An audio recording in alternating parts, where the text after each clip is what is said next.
ನಮ್ಮ ನೆಲೆಯಲ್ಲಿ ಸಂವಿಧಾನ ಶಿಲ್ಪಿ ಡಾಕ್ಟರ್ ಬಿ.ಆರ್. ಅಂಬೇಡ್ಕರ್ ಅವರು ಜಯಂತಿಯನ್ನು ಅರ್ಥಪೂರ್ಣವಾಗಿ ಇಲ್ಲಿ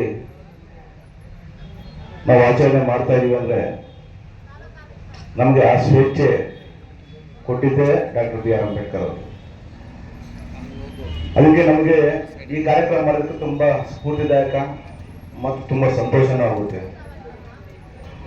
ಅವರು ಈ ಜನಸಮೂಹಕ್ಕೆ ಅಪಾರವಾದಂಥ ಕೊಡುಗೆ ಕೊಟ್ಟಿದ್ದಾರೆ. ಇಷ್ಟೊತ್ತು ಮೇಡಮ್ ಅವರು ಮತ್ತು ನಮ್ಮ ಗೋವಿಂದರಾಜ್ ಅವರು ನಮಗೆಲ್ಲ ತಿಳಿಸಿದ್ದಾರೆ, ತುಂಬ ಕೊಡುಗೆ ಕೊಟ್ಟಿದ್ದಾರೆ. ಅವುಗಳಲ್ಲಿ ಮೇನ್ ನಮಗೆ ಮುಖ್ಯವಾಗಿ ಅಸಮಾನತೆಯನ್ನು ಹೋಗಲಾಡಿಸ್ಬೇಕು, ಎಲ್ಲರೂ ಶಿಕ್ಷಣ ಪಡೆಯಬೇಕು, ಎಲ್ಲರೂ ಎಲ್ಲ ಹಕ್ಕುಗಳನ್ನು ಪಡೆಯಬೇಕು. ಆವಾಗಲೇ ನಮ್ಮ ಭಾರತ ಅಭಿವೃದ್ಧಿ ಪಥದತ್ತ ಹೋಗುತ್ತೆ, ಅಭಿವೃದ್ಧಿ ಹೊಂದುತ್ತೆ ಅನ್ನೋ ಒಂದು ಧ್ಯೇಯ ಇಟ್ಕೊಂಡು ಈ ಅಸಮಾನತೆಯನ್ನು ಹೋಗಲಾಡೋಕ್ಕೆ ಏನೇನು ಮಾಡಬೇಕು ಅವೆಲ್ಲ ಯೋಚನೆ ಮಾಡಿ ಯಾರ್ಯಾರಿಗೆ ಯಾವ್ಯಾವ ರೀತಿ ನಾವು ಸೌಲಭ್ಯಗಳು ಕಳಿಸ್ಬೇಕಾಗುತ್ತೆ. ಈ ಸರ್ಕಾರಗಳು ಬಂದರೆ ಅವು ಯಾವ ರೀತಿ ನಮ್ಮ ಸಾರ್ವಜನಿಕ ಬಂಧುಗಳಿಗೆ ಕೊಟ್ಟು ಈ ಸಮಾನತೆಯನ್ನು ಕೊಡೋದಕ್ಕೆ ಪ್ರಯತ್ನ ಮಾಡುತ್ತೋ ಅವಾಗಲೇ ನಮ್ಮ ಭಾರತ ಅಭಿವೃದ್ಧಿ ಹೊಂದುತ್ತೆ ಅಂತ ಹೇಳ್ಬಿಟ್ಟು ಈ ಸಂವಿಧಾನವನ್ನು ರಚಿಸಿದಂಥ ಡಾಕ್ಟರ್ ಬಿ.ಆರ್. ಅಂಬೇಡ್ಕರ್ ಅವರು ಈ ಸಮಾನತೆಯ ಬಗ್ಗೆಗೆ ಜಾಸ್ತಿ ಒತ್ತು ಕೊಟ್ಟಿದ್ದಾರೆ. ಅದನ್ನು ಕೂಡ ನಾವು ಪಾಲನೆ ಮಾಡ್ಕೊಂಡು ಬರ್ತಾ ಇದ್ದೀವಿ. ಸರ್ಕಾರಗಳು ಕೂಡ ಹಲವಾರು ಯೋಜನೆಗಳನ್ನು ಕೊಟ್ಟು ಯಾವ ಸಮುದಾಯಗಳಿಗೆ ಎಷ್ಟೆಷ್ಟು ನಾವು ಮೀಸಲಿಡಬೇಕು, ಎಲ್ಲರೂ ಪಡೀಬೇಕು, ಆ ಕಟ್ಟಕಡೆಯ ಪ್ರಜೆಗಳಿಗೂ ಅದು ಸೇರಬೇಕು. ಸೇರಿದ್ದಾದ್ಮೇಲೆ ಅವರು ಮುಂದೆ ಏಳಿಗೆ ಕಂಡಾದ್ಮೇಲೆ ಈ ದೇಶದ ಅಭಿವೃದ್ಧಿ ಅಂತ ಹೇಳ್ಬಿಟ್ಟು ಈ ಸಮಾನತೆಯನ್ನು ತೋರಿಸ್ಕೊಟ್ಟಿದ್ದಾರೆ. ಅದೇ ರೀತಿಯಾಗಿ ಈ ಹೆಣ್ಣು ಮಕ್ಕಳು ಮುಖ್ಯವಾಗಿ ಅವರು ಶಿಕ್ಷಣ ಹೊಂದಬೇಕು, ಅವರು ಎಲ್ಲರಂಗೆ ಎಲ್ಲ ಕಡೆ ಎಲ್ಲ ಇದರಲ್ಲೂ ತೊಡಗಿಸ್ಕೊಂಡು ಮುಂದೆ ಬಂದ್ರೇನೆ ಇದು ಅಭಿವೃದ್ಧಿ ಆಗುವಂತ. ಅದೇ ರೀತಿಯಾಗಿ ನಮ್ಮ ದೇಶ ಈಗ ಅಭಿವೃದ್ಧಿ ಪಥದಲ್ಲಿದೆ. ಅದೇ ರೀತಿಯಾಗಿ ನಾವು ಮೇಲ್ ಬರ್ತಾನೆ ಇದ್ದೀವಿ. ಇಷ್ಟೆಲ್ಲ ನಾವು ಬೆಳಿಗ್ಗೆಯಿಂದ ನಾವು ಮೆರವಣಿಗೆ ಎಲ್ಲ ಮಾಡಿ ಈಗ ಬಂದು ತಮಗೆ ಈ ಅಂಬೇಡ್ಕರ್ ಅವರ ಮತ್ತು ಬಾಬು ಜಗ್ಜನ್ ಅವರ ಬಗ್ಗೆ ತಮಗೆಲ್ಲ ತಿಳಿಸ್ತಾ ಇದ್ದಾರೆ ಅಂತಂದ್ರೆ ಏನು ಅವರೆಲ್ಲ ನಮಗೆ ಈ ಹಿಂದೆ ಕೊಟ್ಟರು ಹೇಳಿದ್ರು. ಅವಾಗ ನಮ್ಮ ಗೋವಿಂದರಾಜ್ ಅವರು ಆಗ ಹಂಗೆ ಈಗ ಹಿಂಗೆ ಅಂತ ಅಂದ್ರೆ ಅವಾಗ ಹಂಗೆ ಹೇಳಿ ಹಂಗೆಲ್ಲ ಮಾಡಿದ್ರು. ಈಗ ಅದನ್ನ ಪಾಲನೆ ಮಾಡ್ದಿರ ಅದನ್ನ ಮತ್ತೆ ಬೇರೆ ದಿಕ್ಕಿಗೆ ಕೊಂಡೊಯ್ತಾರೆ ಈ ಸಮಾಜ ಅಂತ ಹೇಳ್ಬಿಟ್ಟು ಹೇಳಿದ್ರು. ಇದು ತುಂಬಾ ವಿಷಾದನೀಯ. ಆ ರೀತಿ ಆಗಬಾರ್ದು.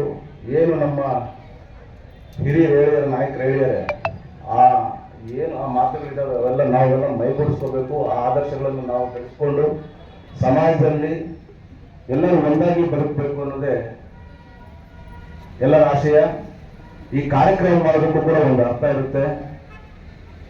ಇಂಥ ಕಾರ್ಯಕ್ರಮಗಳು ಕೂಡ ಇನ್ನು ಮುಂದಕ್ಕೆ ಮಾಡಬೇಕಾದ್ರೆ ನಾವು ಏನು ನಮಗೆ ನಾಯಕರು ನಮಗೆ ಹೇಳಿದರೆ ಅದನ್ನೆಲ್ಲ ನಾವು ಪಾಲನೆ ಮಾಡಿಕೊಂಡು ಮುಂದಕ್ಕೆ ಹೋಗ್ಬೇಕು. ಎಲ್ಲರೂ ಒಂದಾಗಿರ್ಬೇಕು, ಒಂದಾಗಿ ಸಮಾನವಾಗಿರ್ಬೇಕು, ಎಲ್ಲರನ್ನು ಒಂದೇ ಆಗಿ ನೋಡಬೇಕು, ಒಗ್ಗಟ್ಟಾಗಿರ್ಬೇಕು ಅಂತ ಹೇಳ್ಬಿಟ್ಟು ಹೇಳ್ತಾ ಇವತ್ತು ಈ ಕಾರ್ಯಕ್ರಮನ ಇಷ್ಟು ಸುಂದರವಾಗಿ, ಸರಳವಾಗಿ, ಅರ್ಥಪೂರ್ಣವಾಗಿ ಆಚರಣೆ ಮಾಡೋದಕ್ಕೆ ತಾವೆಲ್ಲ ಸಹಕಾರ.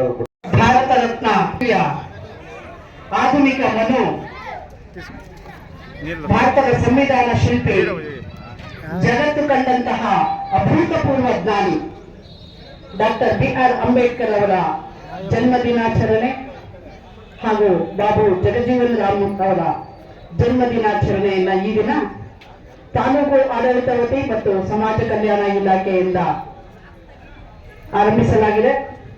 ಈ ಕಾರ್ಯಕ್ರಮದ ಅಧ್ಯಕ್ಷತೆಯನ್ನ ವಹಿಸಿರುವಂತಹ ತಾಲೂಕು ದಂಡಾಧಿಕಾರಿಗಳು ಮತ್ತು ತಹಸೀಲ್ದಾರ್ ಅವರಾದಂತಹ ವೈ ರವಿ ಸರ್ ಅವರೇ,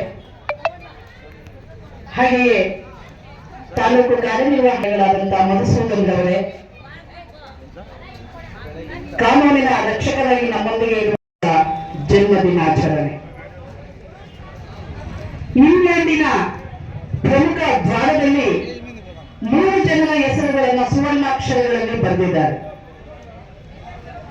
ಒಂದು ಜಾನ್ ಎಫ್ ಕೆನಡಿ, ಎರಡನೆಯದು ಕಾರ್ಲ್ ಮಾರ್ಕ್ಸ್, ಮೂರನೆಯದು ಡಾಕ್ಟರ್ ಬಿ.ಆರ್. ಅಂಬೇಡ್ಕರ್. ಇಡೀ ವಿಶ್ವದಲ್ಲಿ ಸುವರ್ಣಾಕ್ಷರಗಳಲ್ಲಿ ಬರೆದಿಟ್ಟಿರುವಂತಹ ಏಕೈಕ ವ್ಯಕ್ತಿ ಅಂತಂದ್ರೆ ಭಾರತದ ರತ್ನ ಡಾಕ್ಟರ್ ಬಿ.ಆರ್. ಅಂಬೇಡ್ಕರ್ ಅವರು ಅಂತ ಹೇಳೋದಕ್ಕೆ ನಾವೆಲ್ಲರೂ ತುಂಬಾ ಹೆಮ್ಮೆ ಪಡಬೇಕಾಗಿದೆ. ಭಾರತದ ಸಂವಿಧಾನದ ಶಿಲ್ಪಿ. ಇವತ್ತೇನಾದ್ರೂ ನಮಗೆ ಭಾರತದ ಸಂವಿಧಾನವನ್ನ ಕೊಟ್ಟಿಲ್ಲ ಅಂತಂದ್ರೆ ನಾವು ಇನ್ನೂ ಹೀನಾಯ ಪರಿಸ್ಥಿತಿಯಲ್ಲಿ ಇರಬೇಕಾಗಿತ್ತು. ಕೂಲಿ ಕಾರ್ಮಿಕರಾಗಿ, ಬಡ ಕಾರ್ಮಿಕರಾಗಿ, ಎಲ್ಲೋ ಒಂದು ಕಡೆ ನಾವು ಇನ್ನೊಬ್ಬರ ಜೀತದಾರಾಗಿ ಕೆಲಸ ಮಾಡಬೇಕಾಗಿತ್ತೇನೋ ಅಂತ ಬಹಳ ನೋವಾಗುತ್ತೆ. ಅವೆಲ್ಲವನ್ನ ಹೋಗಲಾಡಿಸಿ ಸಂವಿಧಾನದ ರಚನೆಯನ್ನ ಮಾಡಿ ಭಾರತ ದೇಶದಲ್ಲಿ ಆರ್ಥಿಕವಾಗಿ, ಸಾಮಾಜಿಕವಾಗಿ, ಶೈಕ್ಷಣಿಕವಾಗಿ ಹಿಂದುಳಿದಿರುವಂತಹ ನಿಮ್ನ ವರ್ಗದ ಜನಾಂಗಕ್ಕೆ ಒಂದು ದಾರಿದೀಪವಾಗಿ ನಿಂತವರೇ ಡಾಕ್ಟರ್ ಬಿ.ಆರ್. ಅಂಬೇಡ್ಕರ್. ಅವರ ಹಿಂದೆಯೂ ಸಹ ಬಸವಣ್ಣನವರು ಮತ್ತೆ ಬುದ್ಧ ಇವರೆಲ್ಲರೂ ಸಹ ಈ ದೇಶದಿಂದ ಜಾತೀಯತೆಯನ್ನ ಹೋಗಲಾಡಿಸೋದಕ್ಕೆ ಸಾಕಷ್ಟು ಶ್ರಮ ಪಟ್ಟಿದ್ದಾರೆ. ಆದರೆ ಹೆಚ್ಚಿನ ಶ್ರಮ ವಹಿಸಿ ತನ್ನ ತನುಮನವನ್ನ ಅರ್ಪಿಸಿಕೊಂಡು ತನ್ನ ಜೀವನದ ಕೊನೆಯುದ್ದಕ್ಕೂ ಅವರು ತಮ್ಮ ಬದುಕನ್ನ ಮುಡುಪಾಗಿಟ್ಟು ಈ ಒಂದು ದೇಶದಕ್ಕೆ ಒಂದು ಸಂವಿಧಾನವನ್ನ ರಚನೆ ಮಾಡಿಕೊಟ್ಟಿರುವಂತಹ ಮಹಾನ್ ಪುರುಷ ಅಂತಂದ್ರೆ ಡಾಕ್ಟರ್ ಬಿ.ಆರ್. ಅಂಬೇಡ್ಕರ್ ಅವರು. ಹಾಗೆ ಜಗಜೀವನ್ ರಾಮ್ ಅವರು ಸಹ ಈ ದೇಶ ಕಂಡಂತ ಅಪ್ರತಿಮ ರಾಜಕೀಯ ವ್ಯಕ್ತಿಯವರು, ಸಮಾಜ ಸುಧಾರಕರು ಹೌದು, ಹಾಗೂ ಹಸಿರು ಕ್ರಾಂತಿ ಆಗಿರುವಂತಹ ಮಹಾನ್ ಪುರುಷರು ಹೌದು. ಇವತ್ತಿನ ದಿನ ಏನಾದರೂ ರೈತ ಸಂಘದವರು ಇಲ್ಲಿದ್ದಾರೆ, ನಾವೆಲ್ಲರೂ ಅನ್ನವನ್ನ ಊಟ ಮಾಡ್ತಿದ್ದೇವೆ ಅಂತಂದ್ರೆ ಅದಕ್ಕೆ ಕಾರಣ ರೈತರು. ಅದಕ್ಕೆ ಹಸಿರು ಕ್ರಾಂತಿಯನ್ನ ಮೊಟ್ಟ ಮೊದಲಿಗೆ ಈ ದೇಶಕ್ಕೆ ಪರಿಚಯ ಮಾಡಿಕೊಟ್ಟಂತ ಪುಣ್ಯಾತ್ಮ ಜಗಜೀವನ ರಾಮ್. ಇವರಿಬ್ಬರನ್ನು ನಾವು ಯಾವಾಗಲೂ ಸ್ಮರಿಸಬೇಕು. ಈ ದಿನದ ಮಟ್ಟಿಗೆ ಅಲ್ಲ, ಜೀವನ ಪರ್ಯಂತ ನಾವು ಡಾಕ್ಟರ್ ಬಿ.ಆರ್. ಅಂಬೇಡ್ಕರ್ ಅವರನ್ನ ಸ್ಮರಿಸಬೇಕಾಗುತ್ತೆ. ಇವತ್ತು ನಾನಾದರೂ ಇಲ್ಲಿ ನಿಂತು ಭಾಷಣ ಮಾಡ್ತಾ ಇದ್ದೇನೆ ಅಂತಂದ್ರೆ ಅದಕ್ಕೆ ಕಾರಣ ಡಾಕ್ಟರ್ ಬಿ.ಆರ್. ಅಂಬೇಡ್ಕರ್ ಕೊಟ್ಟಿರುವಂತಹ ಸೌಲಭ್ಯವನ್ನ ನಾವೆಲ್ಲರೂ ಬಳಸಿಕೊಂಡು ಮುಂದೆ ಬಂದಿದ್ದೇವೆ. ಭಾರತದ ಸಂವಿಧಾನದ 15ನೇ ಅನುಚ್ಛೇದದಲ್ಲಿ ಮಹಿಳೆಯರಿಗೆ ಶಿಕ್ಷಣವನ್ನ ಕೊಡಿ, ಅವರು ಒಂದು ಸುಂದರ ಕುಟುಂಬವನ್ನ ರಚಿಸುತ್ತಾರೆ ಅಂತ ಅಂಬೇಡ್ಕರ್ ಹೇಳಿದ್ರು.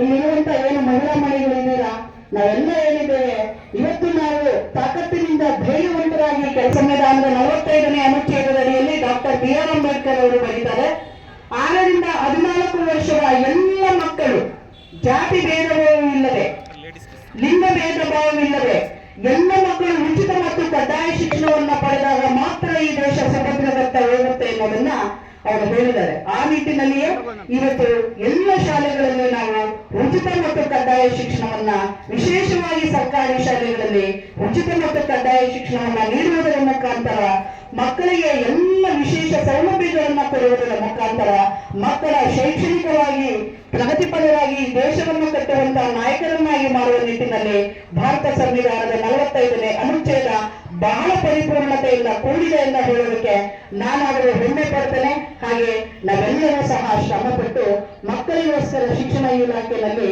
ನಾವು ದುಡಿತಾ ಇದ್ದೇವೆ ಅಂತ ಹೇಳೋದಕ್ಕೆ ನಾನು ತುಂಬಾ ಸಂತೋಷ. ಸಂಸ್ಥೆ ಅವರನ್ನ ಈ ವಿಶ್ವ ಕಂಡಂತಹ ಅತ್ಯದ್ಭುತವಾಗಿರುವಂತಹ ಜ್ಞಾನಿ ಎಂದು ಅವರನ್ನು ಅಂಗೀಕರಿಸಿದೆ. The man of the knowledge, the man of the power of the knowledge ಅನ್ನೋದನ್ನ ಯುಎನ್ಒ